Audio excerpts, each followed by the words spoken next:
right now, Supreme Court nominee Brett Kavanaugh is at the White House as cracks appear in the Republican support for the Supreme Court nominee just days before the Judiciary Committee is scheduled to vote on his nomination to the Supreme Court.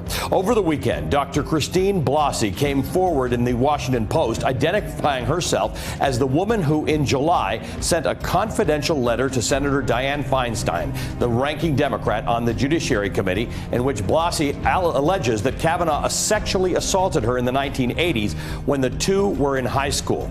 NBC News hasn't spoken directly with her or seen the letter, but as you just heard, her lawyer told Savannah Guthrie this morning that Blasey considers the act attempted rape. In a statement this morning, Kavanaugh denied the allegation, adding, "Because this never happened, I had no idea who was making this accusation until she identified herself yesterday. I am willing to talk to the Senate Judiciary Committee in any way the committee deems appropriate to refute this false allegation from 36 years ago and defend my integrity." So let's look at how Republicans are responding to the allegations against Kavanaugh. Over the weekend, Senator Jeff Flake, who sits on the Senate Judiciary Committee, that's why this is important, told the Washington Post, quote, "I've made it clear that I'm not comfortable moving ahead with the vote on Thursday if we have not heard her side of the story or explored this further." Retiring Republican Senator Bob Corker told MSNBC's Casey Hunt, quote, "They should give her a chance to be heard. I really think that it's best for all involved, including the nominee." And key swing vote Lisa Murkowski was asked by CNN if the committee should delay the vote, and she said that might be something they might have to consider, at least having that discussion. And when following swing vote Susan Collins, she was asked the same thing. She told CNN, "I'm going to be talking to my colleagues, but I don't really have anything to add at this point." Here's a bit more of her responses to the allegation itself. Well, I obviously was very surprised, and it's an issue that I brought up with him last Friday, and he denied, as he did in his written statement. That's really all I have to say at this point. Do you believe the accuser? I don't know enough to make. All right. Sunday afternoon, South Carolina Senator Lindsey Graham released a statement saying, quote, "If the committee is to hear from Ms. Blasey, it should be done immediately so that the process can continue as scheduled." Now, that's Republicans. On the Democratic side, all 10 members of the Judiciary Committee are now calling for Thursday's vote to be delayed. That's up from the 7 Democrats who we had heard from as of this morning. There's been some issue made of the timing of this revelation because it came just 5 days before this Thursday's Judiciary Committee vote on Kavanaugh, nearly 2 months after Blasey sent her letter through a congresswoman to the Judiciary Committee ranking Democrat Dianne Feinstein. But let's flash back, if you will, to 1992, when an affidavit submitted by law professor Anita Hill to the Senate Judiciary Committee was leaked to the press a month after its submission.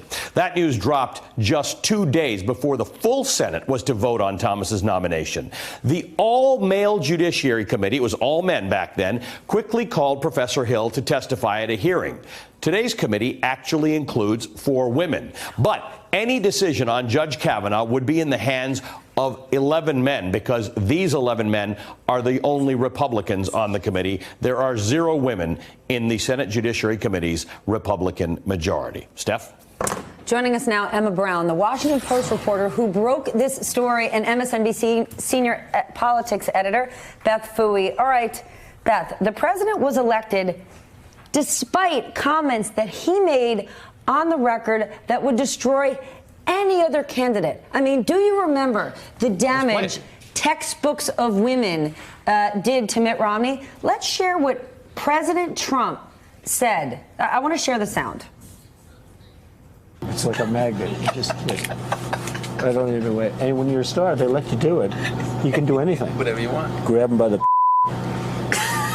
you can do anything. When you're a star, you can do it. You can do anything. Remember, he went backstage at pageants with teenage girls because he could see them undress. Well, you know, Donald Trump, sort of the man of no consequences. Things that happen to him, he gets away with that other people don't. But look, this is a slightly different situation. I mean, that information we knew about Donald Trump, and yet voters decided to go ahead and elect him president. It's not as though the information wasn't out there for voters to assess. This is a different situation. This is a lifetime appointment to the Supreme Court. This is not something that is subject to voter will or voter whim. That's why it's got to be taken more seriously. Right. And the Republicans, when Merrick Garland was put up for the Supreme Court, made a big point about the fact that there's an election coming and that the voters should, the implication is that voters should have input into what Supreme Court decisions are going to look like. So I guess there's that. And that may be influencing at least the two senators who are not having to face an election because they're retiring from the Senate, Bob Corker and Jeff Flake. Jeff Flake saying that there should be a delay is monumental because he's on the Senate Judiciary Committee, which has a one-vote majority. Ali, I believe Al Franken was on the Senate Judiciary Committee. Put into perspective the amount of people, including Lisa Murkowski, who called for Al Franken to step down. Well, we'll see. I mean, we've actually seen a lot of Republicans now, more than I would have expected, starting to say maybe there ought to be a little bit of a pause. Surprising, because if you think about it, Senator Grassley yesterday, he was out with a statement within an hour of the Washington Post article being published, basically saying the whole thing was a Democratic plot to thwart the nomination at the last minute. Really didn't even consider the substance of the allegation that much. Over the course of the rest of the day and into today, we're seeing a little bit more reflection, it seems, from Republicans. It's really up to Susan Collins at this point for her to step forward and just put the brakes on this. This is on her now. And the brakes or a pause are not withdraw your nomination. They're simply a pause. Right. We don't know what conversation is going on in the White House right now between Brett Kavanaugh and the president. But I'm puzzled why we all back into corners on this sort of thing, Beth. I mean, we don't know what the truth is here. There's an allegation. There is a refuting of the allegation. Let's go to Emma Brown, who is at the Washington Post. It is kind of interesting because you've been reporting on this about what the allegation is and about what Brett Kavanaugh has said back. We don't have any evidence of anything yet. We don't have proof. So why people are saying that the allegations must be untrue is a bit puzzling to me. Yeah, well, I mean, obviously this Dr. Ford came forward in an incredibly politicized moment, so that probably has something to do with the strong feelings. What I can tell you is that she first contacted us here at the Washington Post before Brett Kavanaugh was the nominee. He at that point was on the short list. It was early July, and she was terrified. She did not want to use her name in the paper. She did not want to speak publicly yet, but she wanted to tell somebody this story of what had happened to her.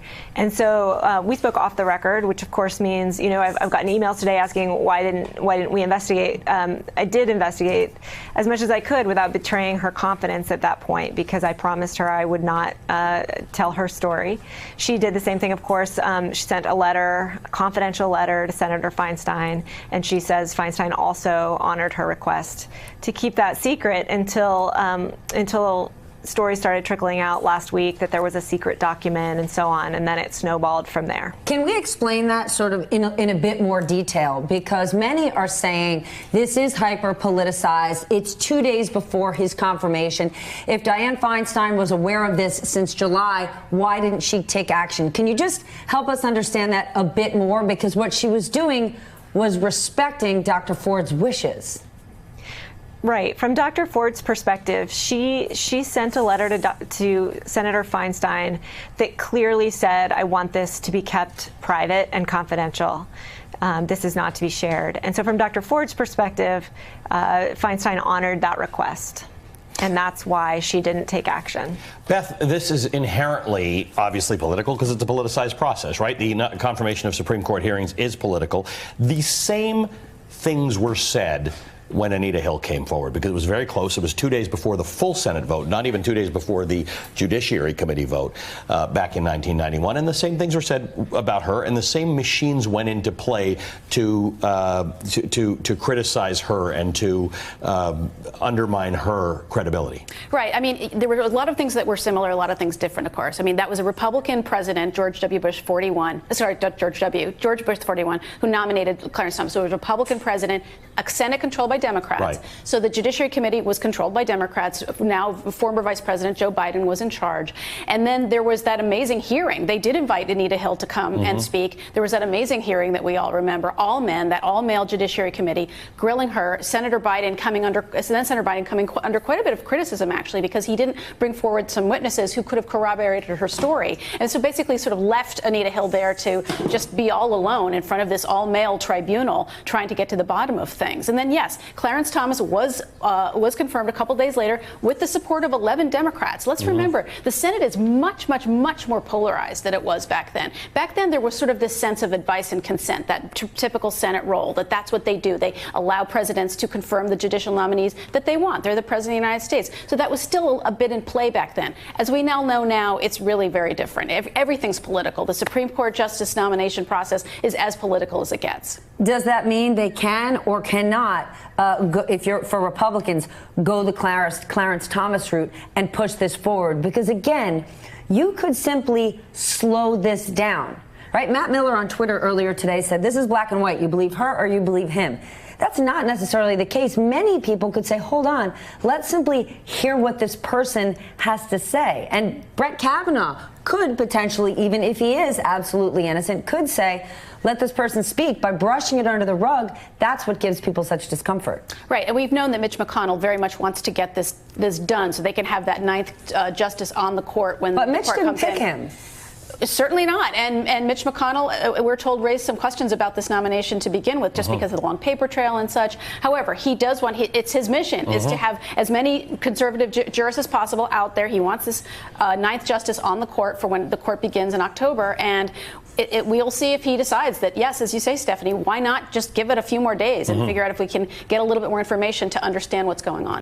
Hey, MSNBC fans, thanks for checking out our YouTube channel. Subscribe by clicking on that button down there and click on any of the videos here to watch the latest interviews and highlights. You can get more MSNBC for free every day with our newsletters. Just visit msnbc.com/newsletters to sign up now.